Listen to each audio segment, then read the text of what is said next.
So earlier we spoke about knowledge, stories, perspectives. We draw from our knowledge to form stories, and in doing so, we have to take a perspective.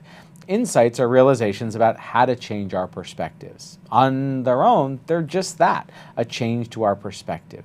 It might take our story in a great new direction, or it might not. But if it does, if it allows us to continue our stories and generate a resolution to our stories, well, then we have an invention. So it's one thing to have an idea for a screenplay. It's an entirely different thing to have written a screenplay, right? So the insight is maybe, oh, I have this idea about a screenplay. And then the invention, well, that's the screenplay itself. Which could contain many insights, many failed insights, dead ends, turns, and plot twists, right? Exactly.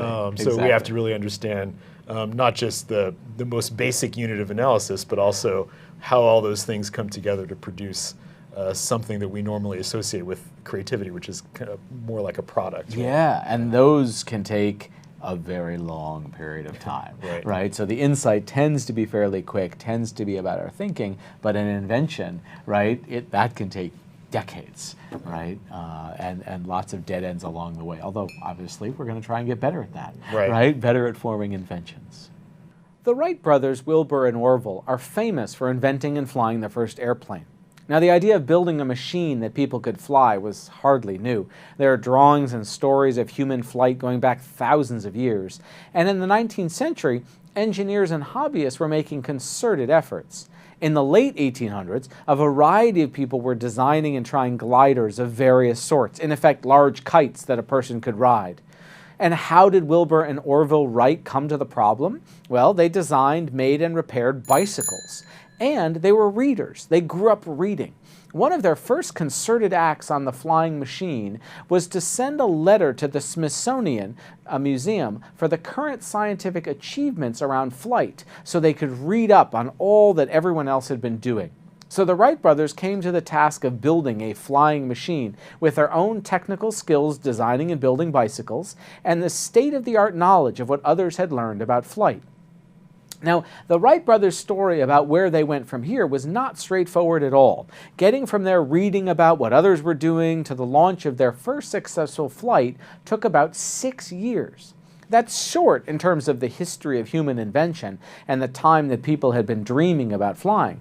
But 6 years is vastly more time than it takes to have an insight about how we might change our perspectives. What is going on during all that time? And more generally, what happens between generating an insight and producing an invention?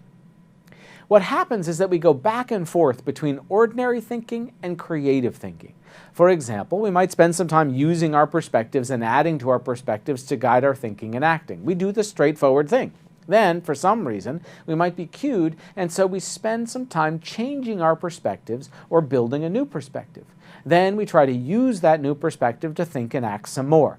That is, we go back to ordinary thinking, but with a new perspective than the one we had initially. At that point, we might get cued again and develop further insights and use that perspective to continue, and so on and so on. So in the case of the Wright brothers, they had insights about how to control a flying machine, insights about what the shape of the wings should be, insights about how to make the wings and the materials to use for it, insights about how to change the control mechanism so it was light enough to use with their wing design, insights about where to test their first machine, insights about building a tower to help test the wings. All of that and far more, believe me, was needed just to get to a trial that failed. Their reaction to that failure was mostly ordinary thinking. It failed to generate enough lift, so they needed to make the whole thing bigger to generate more lift. They used a slightly different material for the wings. Well, and that one failed too. They gave a talk about what they had done, and the transcript was widely distributed and read. They built a wind tunnel, and they had insights about and built inventions to measure the lift and drag of different wing designs.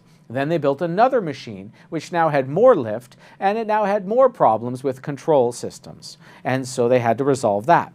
By 1902, the Wright brothers had produced a glider that they could control and that could fly about 500 feet, and they flew it hundreds of times. All of this work, they were only halfway there.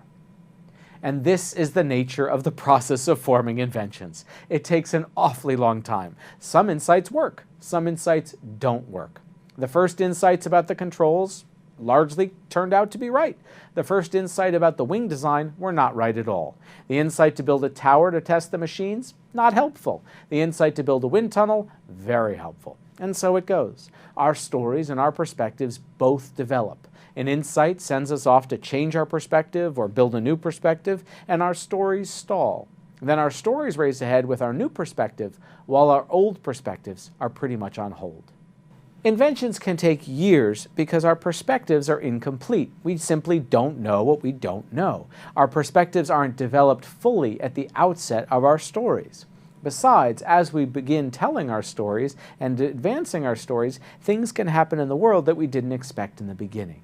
But to focus on the perspective in particular, many pages can change along the way. The parts, the actions, the goals, the event, the self-concept, all of these can be changed in the course of developing an invention. As a result, we can end up achieving a very different goal than the one we had when we first started. We could also realize that we're in a very different event than the one we thought we were in. We can even be a different person in a different role than we thought we were at the outset. That is, an invention may end up changing who we think we are, what we think we're doing, and where we think we're headed. As a result, the invention process can be long and can be transformative even for our own selves.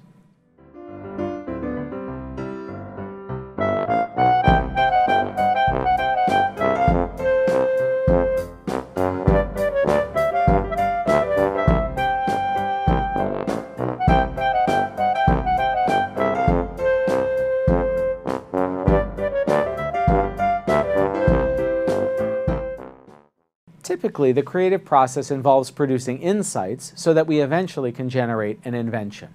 It might require many insights to yield one invention. Some insights may play no role in the invention that it ultimately results, and we recognize that there are still further challenges beyond creativity when we consider inventions. An invention is something realized, something that works. It is not all the way to a commercial product, though. When we shift from creativity to innovation, we presume that we have an invention, and now we're asking whether we can generate a commercially viable product or service that we can manufacture and sell to meet a customer need in a competitive market. Thus, just as insights are necessary for inventions, we think inventions are necessary for innovation.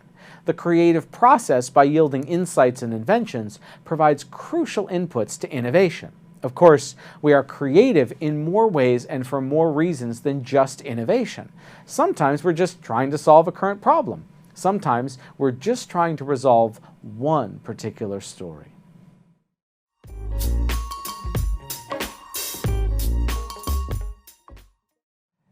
Inventions are usually the main reason we're going through the creative process. Usually we're trying to achieve something, solve something, make something, and if we alter our perspectives and use the altered perspective to take our stories in new directions, we end up with inventions.